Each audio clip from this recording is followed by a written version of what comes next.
Et la consigne était claire. Lorsque vous voyez un homme armé, vous tirez. S'il n'est pas armé, vous ne tirez pas.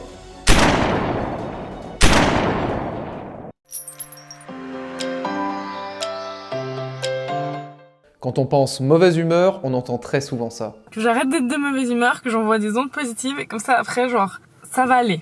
Et si la mauvaise humeur n'était pas forcément éliminée? Et si elle avait son utilité?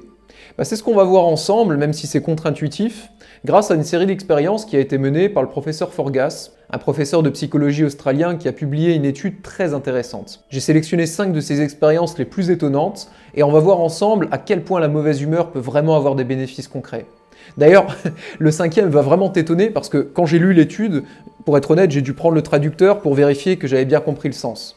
Donc reste bien jusqu'à la fin de la vidéo surtout. Mais avant de commencer, si tu ne me connais pas encore, je me présente rapidement. Je m'appelle Christian S. et sur cette chaîne, je crée une communauté de personnes qui ont envie d'être libres.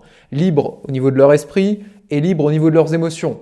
Donc toi aussi rejoins cette communauté qui grandit chaque jour en appuyant sur le bouton s'abonner et sur la petite cloche juste à côté. Ceci étant dit, voici le premier bénéfice. Un jugement plus précis. Pour arriver à cette conclusion, en 2011 a été menée une étude dans laquelle on a demandé à des juges de se remémorer des souvenirs heureux et malheureux, pour les mettre en condition et pour pouvoir séparer les deux groupes de personnes de bonne et de mauvaise humeur. Une fois mis en condition, on leur a présenté un texte philosophique d'une page, accompagné de la photo de son auteur présumé.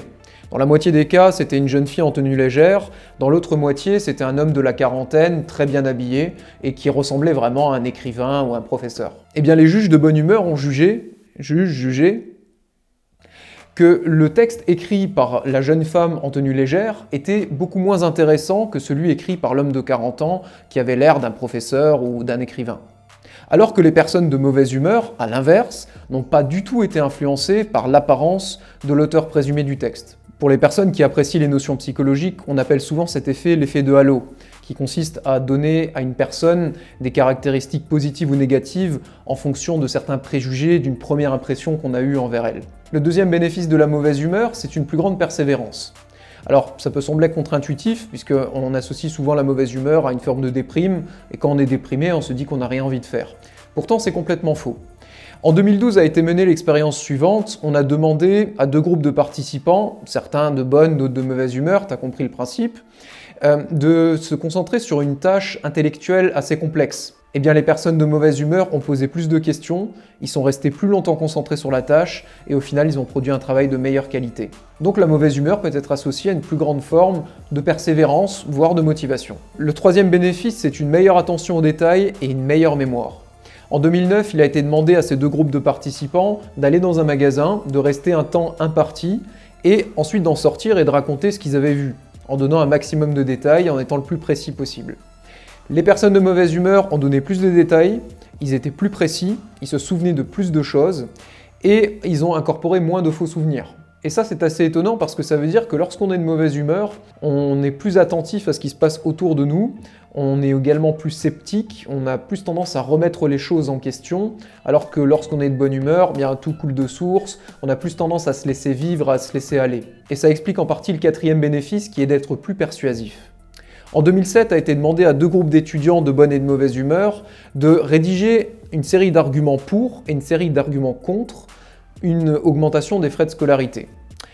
Les personnes qui étaient de mauvaise humeur ont fourni des arguments plus détaillés, de meilleure qualité et au final étaient beaucoup plus persuasifs. Donc la prochaine fois que tu dois demander une augmentation à ton patron ou passer un entretien d'embauche, mieux vaut que tu ne sois pas de trop bonne humeur. Et maintenant, le 5e. Alors, je t'ai promis quelque chose d'assez étonnant et franchement, moi personnellement, je ne pensais pas du tout que ça pourrait jouer là-dessus. C'est d'être moins raciste. Alors, on va prendre ça avec des pincettes.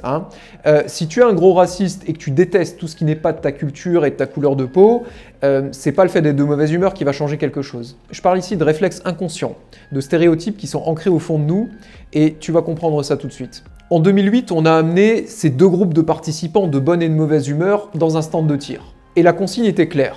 Lorsque vous voyez un homme armé, vous tirez. S'il n'est pas armé, vous ne tirez pas. Comme tu le vois sur l'image, l'homme tient de temps en temps une arme et de temps en temps un autre objet. Mais surtout, la moitié du temps, il a un turban, ce qui fait penser à quelqu'un de musulman, et l'autre moitié, il n'en a pas. Alors, dans l'ensemble, lorsqu'il avait un turban et que du coup il ressemblait plus à un musulman, on lui tirait plus dessus. Ça, que les gens soient de bonne ou de mauvaise humeur, malheureusement, inconsciemment, le fait d'avoir le turban les faisait tirer plus. Néanmoins, les personnes qui étaient de mauvaise humeur ont beaucoup moins subi cet effet. Ils lui tiraient un peu plus dessus, mais c'était quand même bien moins que lorsqu'ils étaient de bonne humeur. Ce qui veut dire que, de nouveau, on en revient à une meilleure attention aux détails et surtout l'utilisation quand même bien moindre de stéréotypes internes. Tu sais, les choses qu'on a vraiment internalisées, qui nous font dire que, par exemple, quelqu'un qui a une barbe est forcément sage, qu'une fille qui est légèrement vêtue est une... Tous ces stéréotypes qui sont au fond de nous, et même si consciemment on n'est pas d'accord avec eux, c'est quelque chose qui est ancré dans notre culture et qui est rentré au fond de nous. Et lorsque on fait appel à des réflexes comme ça, comme le fait de tirer ou de ne pas tirer en une fraction de seconde, en général c'est ces stéréotypes internes qui ressortent. Alors évidemment, le but de cette vidéo n'est pas de dire que la mauvaise humeur est géniale et que la bonne humeur ne sert à rien. Non, on est d'accord, l'optimisme, la bonne humeur, la joie, c'est des choses formidables, c'est des moteurs incroyables au quotidien. Moi-même, j'ai vraiment une tendance à être très optimiste.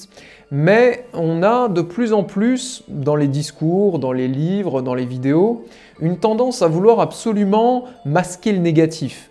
Dès qu'une émotion négative se présente, on conseille de plus en plus de la remplacer par une émotion positive.